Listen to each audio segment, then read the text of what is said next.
Hi, I'm Mandy Tice-Salenius, President and co-founder of the Vinci Initiative, which is a nonprofit organization that supports art education in K-12 schools. Today, for our tips and tricks video, I want to talk about tricks for seeing the angles of lines more accurately. So one thing that's common is that we tend to draw only the amount of a line that we need in our final piece. So for example, if I was trying to describe a curve with straight lines like this, it's hard for me to evaluate if those angles are correct.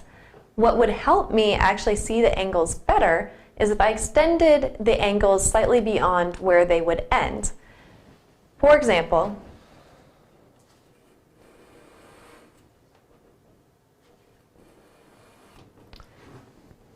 by extending this line and this line beyond where they meet, it's actually more clear to my eye what that exact angle is doing.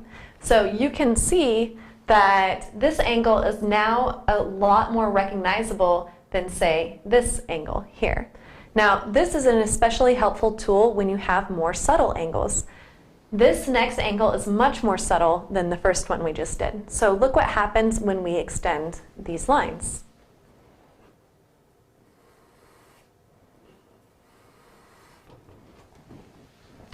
You can see that subtle angles become much more defined with that extension and help us to see better the angle placement. The other thing that I just want to mention about angles and observing angles properly is that angles can be very subtle, and most people have a propensity to either over-exaggerate or under-exaggerate angles. For example, if I were looking at this first angle here, this one here, some people would see that angle and they would almost universally, for that person, every time they saw an angle, they would make it more exaggerated than it actually is. They might draw it like this. Okay, so if you're aware that you're an over-exaggerator when you draw your angles, it's something that you can have in the back of your mind, and while you're drawing, think to be less exaggerated. The other extreme of exaggerating angles is to under-exaggerate them. Some people are prone to make things way more vertical and horizontal than they actually are in life. So an under-exaggerator might look at the same angle and draw it like this.